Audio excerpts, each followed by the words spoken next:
Yeah. I go next week for 3 to. Good evening. Good evening. Today it was all just talk.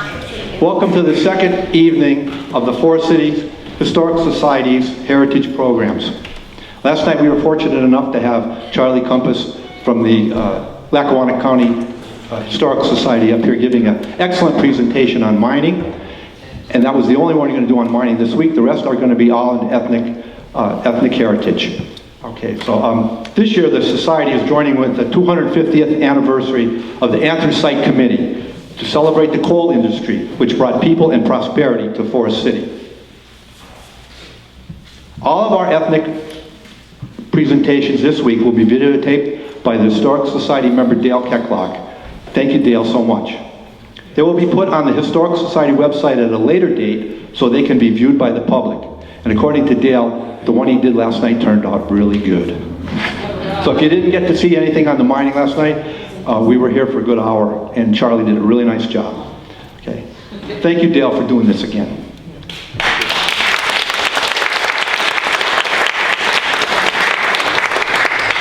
Last night's presentation was very well attended and received by more than 50 area people. We see new faces tonight for the start of our cultural program, which tonight covers the customs of the immigrants of Polish extraction in Forest City's mining area. Our presenter is Alan Gordon, a born and raised Forest Cityan, who I might add is also my neighbor. And I used to cut his grass for his mother. Okay. Unfortunately, Alan was in the hospital just this weekend. He was just discharged today at noon. So he was bound and determined to do this program.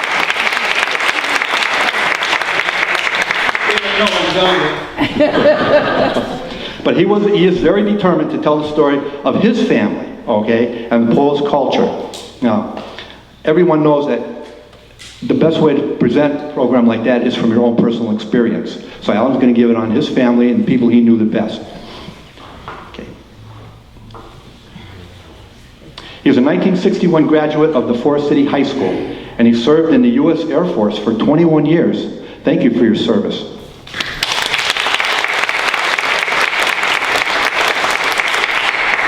In 1978, he graduated from the State University of New York at Plattsburgh with a Bachelor of Arts degree. After retiring, he returned to Forest City and he worked at Fairview Hospital for 10 years and at the Marion Community Hospital for 15 years. At this time, ladies and gentlemen, I would please like to welcome Alan Gordon.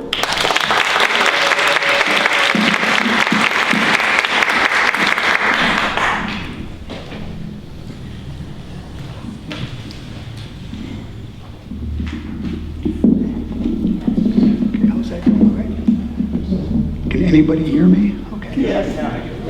Okay. Getting close. Okay. All right. That good? Yes. Okay. Now I can't see this. Okay. Fresh from my recent appearance at Moses Taylor Hospital, I'm glad to be here. Hi, folks. My name's Al Gordon. Like Dave said, good to be here. Before I start, got to tell you one thing. No Polish jokes. I've heard them all before, okay? Okay, here we go. Ladies and gentlemen, I was asked to do a little talk on Polish contributions to this town by the people of Polish descent and give a few words about some of those prominent people. I'd like to start with my family, personal family. My dad was of Irish descent, and my mom was Polish. Grandparents on my mom's side were from Poland. Their married names were Michael and Rose Guskowski. My grandma's maiden name was Benarik, and she had many sisters and brothers here locally. They all came from Poland, I believe, in the late 1800s or so. I recall my mom telling me how her mom told her about the trip by steamer to America. She was just a little girl, I think 8 or 9 years old at the time, and shipboard life was miserable. She said nearly everybody aboard was packed into steerage, all suffered from various illnesses and all were infected with lice and other vermin. Everyone was poor and only had rags to wear on their backs for warmth. My grandfather and other family members all settled in Forest City.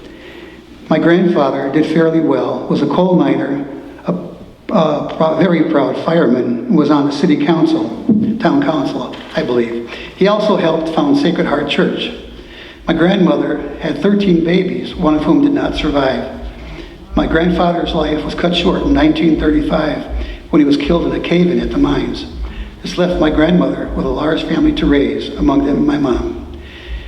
Also, my mom told me about the flu epidemic when she was a little girl here in America, when the soldiers, alive and dead, came back to America in 1918, bringing this pestilence, the flu, with them. Whole families died in one day. In those days, the Polish kids attended what was called Polish school, run by the Bernardine nuns for our church. Moving on, I was born in 1944. My earliest recollection of our house, where I still live, is on Susquehanna Street, but I was born in what is now Ted Kowalik's house, next to St. John's Church. Anyway, as a little kid, I can remember my dad coming home from the coal mines, which were located in the area called Number 2, behind Manling. He'd get home about 5 o'clock, black from coal dust. We'd get a big old-fashioned tub, put it in the kitchen, fill it with hot water, and he would sit in that thing for about a half an hour till he soaked all that coal and dust away. When he was finished washing, the water was jet black also. His pay, as I recall, was about $10 a week if he worked full-time. On Fridays, payday, the miners would stop at Charlie Sokolowski's bar on Hudson Street, a very close and convenient location. They'd all have 1 or 10 beers and wash them down with a shot of whiskey or two. I knew one of those miners who lived nearby to me. He was famous for eating what's called a cannibal sandwich, which was raw hamburger on a bun. True story. After everyone left Beer Garden, after they had enough, you could hear them as they walked home singing Sweet Adeline, Down by the Old Mill Stream, Daisy, Daisy, and many other songs. Some songs were ethnic also, Russian, Polish, Italian, Slovenian, etc. But their joy was usually cut short by their wives, angrily waiting at their door. I heard my first Polish curse word, I think, then, something like zabuniak, often used by the wives toward the men. I still don't know what it means, but it wasn't pleasant. Most of the miners worked in cold, dark pits for little money. Many died there when the roofs or rock slides collapsed on them. Many boys worked there also, sorting coal and rock, pulling cars, taking care of the mules, etc. The custom was, if a miner was killed, he was taken home and left on the porch of his house for his wife and family. I think the mines finally closed in the late 50s. There are still some mine openings up in the woods around here. As kids, we found them all the time. One in particular was In God We Trust, carved in the rocky entrance. It said, In God We Trust, 1912. We used to crawl in those mines to see how far we could go. Amazing that no one ever got hurt. Also, when we were kids, all of us went to Sacred Heart Church. It was a Polish church. It was one of the most beautiful churches I've ever seen. The stained glass windows are a work of art. Anyway, church was a whole different world for us kids. Our ages were around 7, 8, or 9. Just about all the boys were altar boys, their ages ranging from our young group to high school seniors. I can still remember some of the older guys, names like Donald Sweater, John Galinsky, Jack Loziniak, and Andy Jr. Somewhere here. I don't recall the others, but there was a lot of them. And a group of the younger guys included Tom Pulaski, John Matus, Joe Loziniak, Richie Doyle, Stasha Zimmer, Jimmy Zeke Jelinski, John Pavelchuk, Walter Gursky, Ray Lavendeski, and Larry Berneski. And Larry Berneski was the first veteran from Forest City to give up his life in Vietnam. Church services were always a big event in those days. Churches were always packed. I recall that on Sundays, all the younger kids sat in the first pew. Boys on the left, girls on the right. Not a good combination. All the boys together by themselves. By the middle of Mass, the boys were pretty antsy and acting up a little. Father Lipsky was our priest then. In front of the pews was a great pulpit about 15 feet tall from where Father would speak. His sermons were all in Polish, so I didn't know what they were about.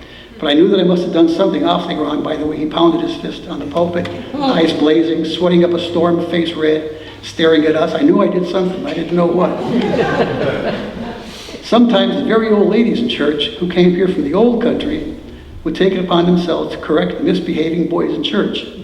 These women were all very elderly, very pious. They all came to church dressed the same. Long black coats, black hats, black stockings, and black shoes, and big black rosaries always in their hands. One lady I remember was Mrs. Morosky, who kept alert for any of the boys misbehaving. If she spotted someone misbehaving, she'd sneak up behind him and twist his ear and pull some hair. It got his attention. It worked. Easter was a big celebration. On Holy Thursday, the procession around the church inside our row consisted of about 25 or 30 little girls all dressed in white, carrying flowers and tossing petals in the path of the priest. The church was always filled to capacity for all masses, even the 6 a.m. Mass on Easter Sunday. Good Friday was totally solemn. There'd be a statue of Christ lying in his tomb for adoration by the people until after Easter Sunday. All the statues were covered in purple cloth, symbolizing Christ and his tomb. In May, we had the crowning of the Blessed Virgin Mary as Mother of God, Mother of the Church, and our Mother. Another ceremony started by Madeline Gordon and Helen Graydock was the Living Rosary. Women would form a circle, one person for every beat of the rosary, and each would recite the Hail Mary, Our Father, or whatever prayer was next, going around the circle. This custom lasted for several years. Sacred Heart Church had a St. Teresa Society of Women, which raised funds for the parish. Many women belonged to it. It lasted for many years. We also had a Holy Name Society for men back in the 1950s. Many, many members and boys. I remember that. It was big, a lot of members. We also had an annual church picnic in the parking lot behind the parish office. Great success every year. Big crowds, homemade clam chowder, kielbasa, potato pancakes, etc., and lots of beer. Of course, there was bingo, big money maker for the parish. Also, Sacred Heart Church Choir, or St. Cecilia's Choir as it was called, sang for the Christmas holidays on WCDL quite often. After Christmas season was over, around the 3rd or 4th of January, the priest would come to all the parishioners' homes to bless the house and say a little prayer and talk to everyone. And everybody looked forward to this. One nice thing was that the priest would always take an altar boy with him to carry paperwork and prayer books, etc. I always volunteered. 2 days off from school, we always got a tip from the people. And they insisted that you have at least something to eat at every house you go to. How could you go wrong? Great times. Sadly, this blessing isn't done anymore. Other blessings during the year consist of blessing of wine, bringing a bottle of wine to the church, having it blessed by the priest, blessing of flowers, and several more blessings and ceremonies that I can't recall. Polish funerals. In those days, bodies were waked at home for 3 days. I don't know if they were embalmed or not in those days. Custom dictated that the body being waked should never be left alone, so they sat up all night with the dead. The body was waked in the parlor, surrounded by many chairs for all the mourners. It seems that most of the mourners in the parlor were women. Lots of sobbing, tearfulness, murmuring, etc. While this was all going on, the men were usually all in the kitchen, having many, many toasts to the deceased. On the day of the funeral, the body was churched for the Mass and taken to the cemetery. This is where the really serious crying took place. I know of all these things as an altar boy. A lot of memories, some truly sad events. Polish weddings. Church services were always beautiful and pious. The receptions were always eventually uproarious. The food was usually homemade, delicious, and plentiful. After the meal, the dancing started. Polkas galore brought all to the dance floor. They were usually held at Zvon Hall or here at the Browndale Fire Company Hall. I recall the people dancing, bouncing, hopping, twisting and turning, skipping and yelling and carrying on, sweating up a storm. Everyone was laughing up a storm and soaked from sweating. I remember how the bride's mom and all the elderly ladies would circle the bride, sitting on a chair, and sing in Polish some beautiful old country songs. The little old ladies who were cooking in the kitchen would sing the Polish bridal song for the bride. Her mother placed a wreath on the bride's head, indicating that the bride now belonged to her husband.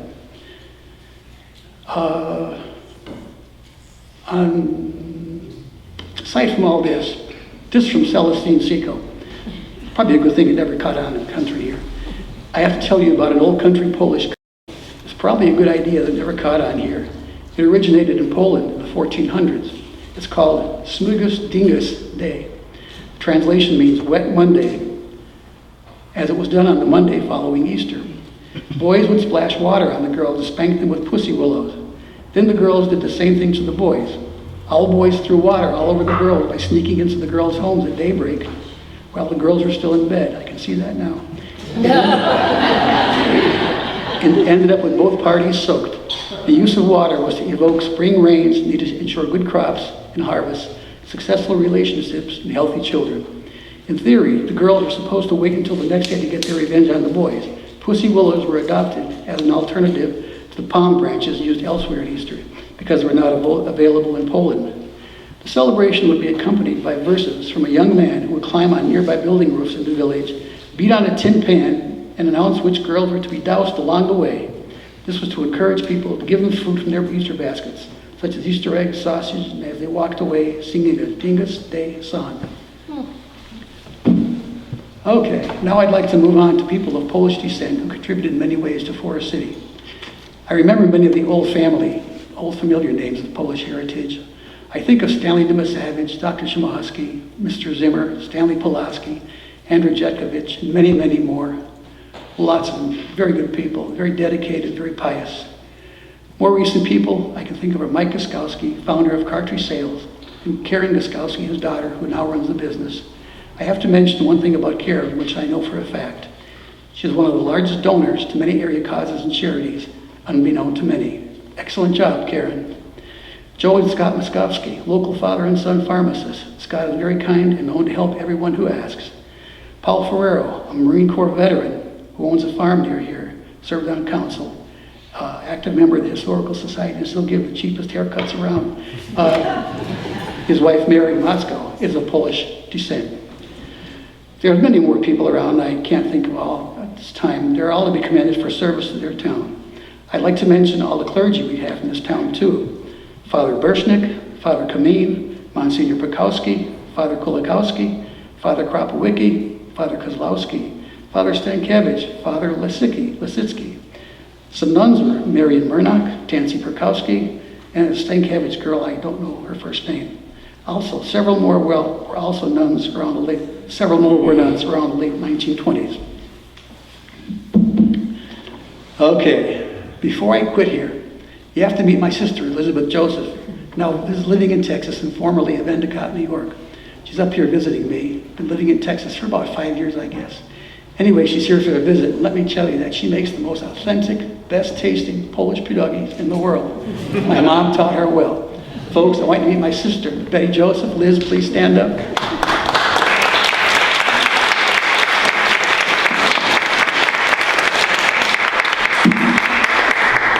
The pierogi queen of Texas.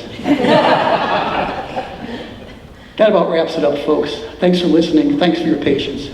In closing, let me say, you know we are all descended from someone, somewhere, whether Polish, Irish, Slovenian, Italian, Russian, etc. But after all is said and done, we're all Americans now. So God bless us all and bless this great country always. And in Polish, I have to say, good night, dobranoc. See you around, do widzenia. Good luck, najlepszego. And niech będzie pochwalony Jezus Chrystus. Blessed be the name of God forever and ever. Thank you for your time.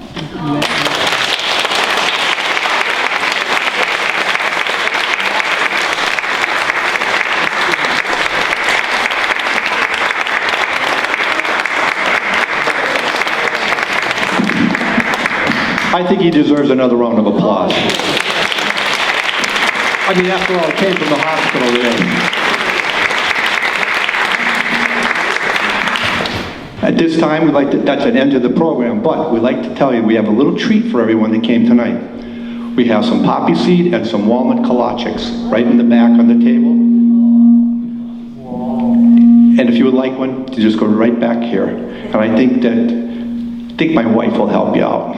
Okay. No kielbasa tonight. No. Thank you. Now,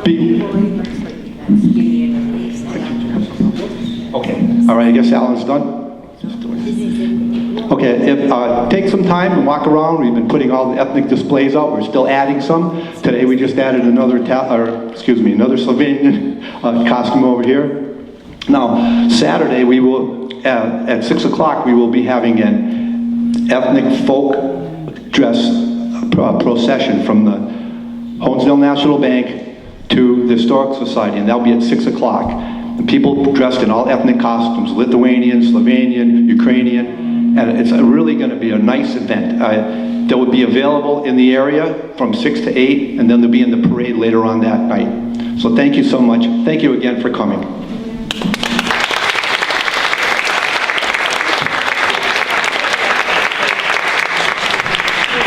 Right.